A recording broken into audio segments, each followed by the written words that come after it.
কান কথার উপরে নির্ভর করবে না, ধারণায় চলবে না, প্রত্যক্ষ। আমি এখানে তোমাদের কাছে একটা ভগবান সাজতে আসি নাই। আমি চাই এই সমাজের বুকে যতগুলো দুষ্কৃতিকারী আছে, সমাজকে যারা ধ্বংসের পথে টেনে নিয়ে যাচ্ছে, তাদের বিরুদ্ধে প্রতিবাদ।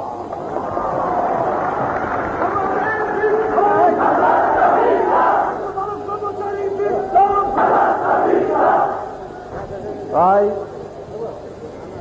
আমি এই ধর্মের কথা, রামায়ণের কথা, মহাভারতের কথা তোমাদের কাছে বলতে আসি নাই। ওগুলি তোমরা ঘরে বসে শোনো। আমি সেই ধর্মের আসল কথাই হল বাঁচিয়ে রাখার ধর্ম। যেই দেশে ধর্মকে নিয়ে ছিনিমিনি খেলে, ধর্মের অর্থ বিকৃত করেছে, সেখানে আমি নাই।